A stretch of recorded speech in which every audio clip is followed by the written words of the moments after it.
प्रचार कसा आता सुरू आहे आणि मतदारांचा कसा प्रतिसाद मिळतो? गेल्या 3 दिवसापासून जे आमच्या प्रचार फेरी चालू आहे प्रभागात, तर मतदारांचं म्हणणं आहे की यावेळेस परिवर्तन नक्की घडणार. मतदार आमच्या मागे 100% जुळत आहे.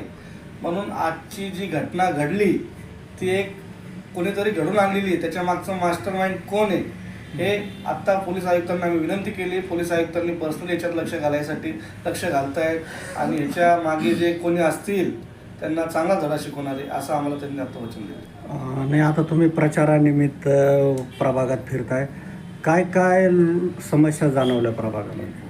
असंतोष आहे लोकांमध्ये की भाजप जो पैशाचा वापर करते आणि लोकांना, बूथ प्रमुखांना, कार्यकर्त्यांना जे 50-50 हजार, 1-1 लाख रुपये देत आहेत आणि त्यांना वाटतं पैसे जोर आपण निवडून येऊ, ते जास्त दिवस चालणार नाही.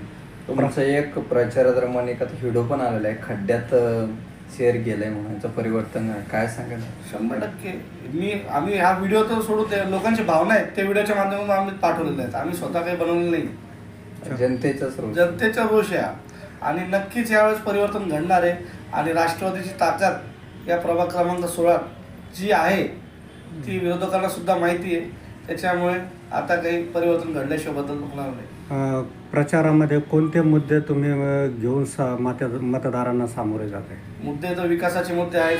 दादांचं जे बारामती पॅटर्न आहे ते आम्ही लोकांपर्यंत पोहोचवत आहे आणि दादांवरती जो विश्वास आहे, दादांसाठी एकच वाक्य बोलू शकतो, सर्व धर्मसमभाव, अजितदादा एकच नाव. दादा जे सेक्युलर पक्षाचे विचार घेऊन सगळ्यांना सोबत घेऊन चालत आहेत, त्याच्यामुळे सर्व धर्माचे लोक आमच्यासोबत जुळत आहेत. विजन काय आहे भाऊ तुमचं? तेच दादाचं जे बारामती पॅटर्न आहे ते आम्हाला इथं राबवायचं आहे.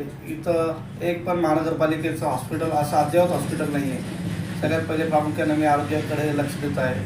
त्याच्यानंतर एक पण असं मोठं खेळण्यासाठी लहान मुलांसाठी असं एखादी उद्यान नाही आहे की तिथं जाऊ शकतात.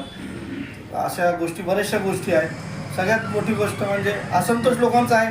आम्हाला काहीच करायची गरज नाही. लोक म्हणतात तुम्ही आता निवडून आलेले 100%. आणि माझी वाईफ स्वतः एक इंजिनियर आहे, माझ्या पॅनलमध्ये एक डॉक्टर आहे, एक मध्यमवर्गीय शिवा ठाकरे आमचा कार्यकर्ता आहे, त्याच्या बायकोला सुद्धा आम्ही इथं उमेदवारी दिली आहे. आणि ईसा हाजी कुरेशी जे अल्पसंख्याकांमध्ये येतात त्यांना सुद्धा आम्ही इथं संधी दिली आहे.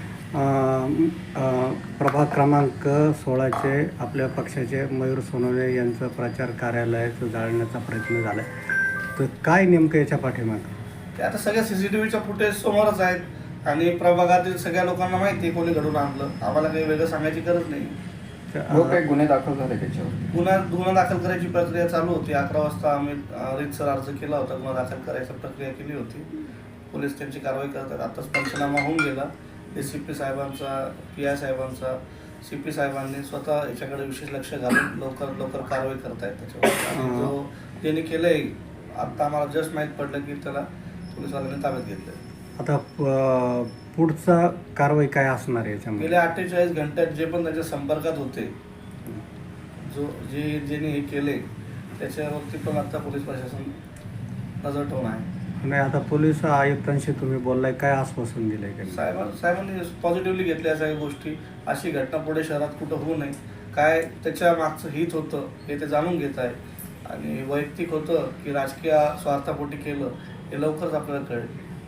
काही इतर पक्षाच्या उमेदवारांनी असा आरोप केला आहे की त्यांनीच हे सगळं घडवून आणलंय कारण सहानुभूती मिळवण्यासाठी. जनतेला सगळं माहिती आहे, आम्हाला काही विशेष बोलायचं काही गरज नाही. जनतेला सगळं माहिती आहे, कोणी घडून आणला, तो कोणाचा कार्यकर्ता होता, काय हे जनता सगळं सांगेल तुम्हाला. या निमित्ताने मतदारांना काय आवाहन करणार? मतदारांना सगळ्याच माझ्या विरोधकांना, सगळ्या पक्षाच्या कार्यकर्त्यांना सांगतो की आपल्या भावना संयम आपण ठेवावे. निवडणूक येत राहतात, जात राहतात, पण वैयक्तिक आपण कोणाच्या वरती दोष काढू नये. 15 तारखेनंतर आम्हाला सगळे सोबत राहून सगळ्यांसोबत राहायचे.